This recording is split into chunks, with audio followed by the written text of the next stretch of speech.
Hello! Today I'm going to talk to you guys about banned books in our current society. So, when I think of banned books, I think of something that happened a long time ago, that it's not something that still happens in our curriculum, but I was wrong. Upon research, I have found that it's still happening today. Books are still being banned from our curriculum and withheld from libraries all across the United States. So in 2016, there was 323 challenges made on books in the United States. That means that someone tried 323 different times to get a book taken away from the curriculum. That doesn't necessarily mean they were banned, but they tried to get those books taken away. That's crazy. I didn't know this was something that was still happening. So for me, reading is one of my all-time favorite hobbies, so I found it really interesting that this was still happening. And so I wanted to do more research. And to most of us, when we think of banned books, we think of titles like To Kill a Mockingbird in 1984, and these are books that were banned a long time ago that we enjoy in school now. But we're going to talk about those books and some books that are banned currently. But specifically, today I'm going to be talking about the process that is taken when banning a book from beginning to end. It's a very involved process. We're going to talk about why books are banned and the banning process and how to get that ban lifted, hopefully successfully. So my first point is, why are books banned, or how books are banned? It's an involved process that involves the ALA, which is the American Library Association. So, with the best intentions in mind, parents, teachers, and the general public make appeals to the ALA. That just means they're making a challenge to get a book banned. This means that they have read the book and decided that it was inappropriate for children to be reading. But it's up to the ALA to decide if that book gets banned. Now, there's different guidelines for each state. So, a book might be banned in Arkansas, but is still available to be read in Arizona. It depends on the different set of guidelines and if that book has been challenged or not. So, who is challenging these books is the next question. Who are the people who are deciding that this book is not appropriate for children to be reading? And it's actually parents. Parents are the most common group of people who are deciding to challenge the books.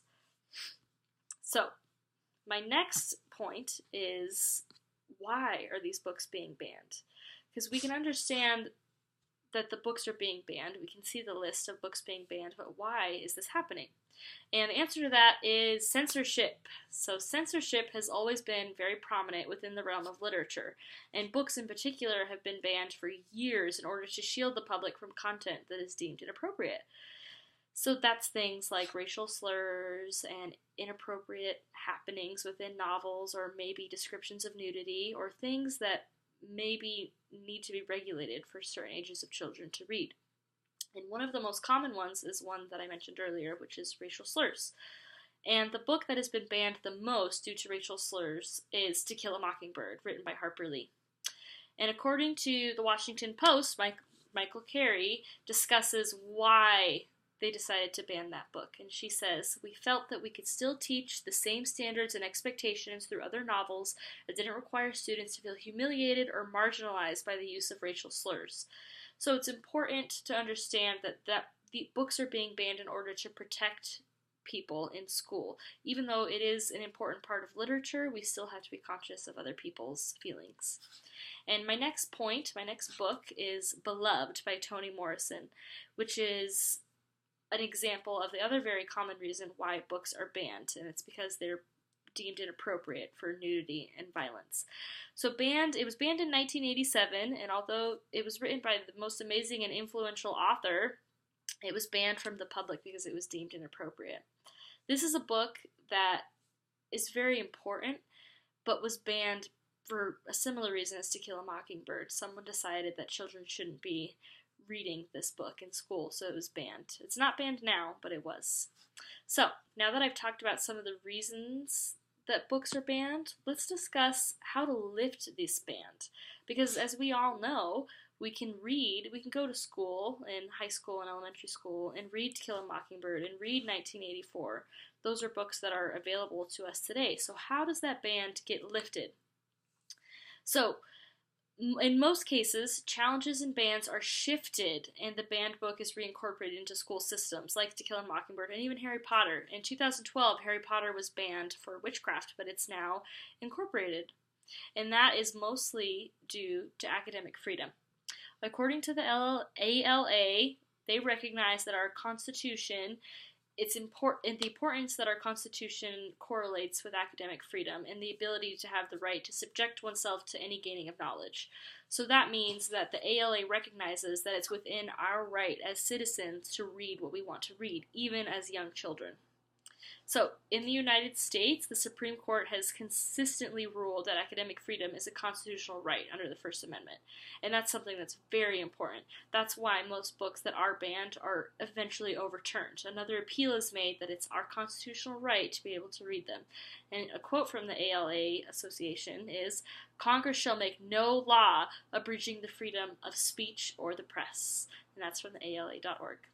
My next point is kind of about the knowledge of banned books, because if you're like me, I didn't know this was still happening. I very naively thought that books weren't banned.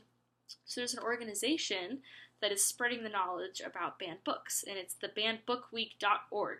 So there's a week in every year that they celebrate banned books in order to bring knowledge that these books are being banned, in order to bring people into the movement to get books unbanned. And since 1982, the movement known as Banned Book Week has been celebrating books that are stripped from public education in order to bring awareness to the sheer number of books that are banned and to stop the bans. So, there are even books banned from libraries in 2017, which I thought was interesting. 13 Reasons Why by Jay Asher was banned, and To Kill a Mockingbird was on the top list of 2017 as well. So, the bannedbookweek.org association is one of those associations that's trying to stop this from happening. So, in conclusion, the banning of books is a complicated and involved process that has been happening for years. And first, we talked about questionable books that have been challenged and assessed, and then the ALA determines whether the books should be removed from curriculum, and finally, most books are reassessed and taken off the banned book list. And in the United States, the practice of banning and challenging books is not a new phenomenon, but it's something that we should all know about. And here's one of my favorite quotes from Pete Hopman. He says, "Yes, books are dangerous. They should be dangerous. They contain ideas." So thank you for listening, and go read some banned books.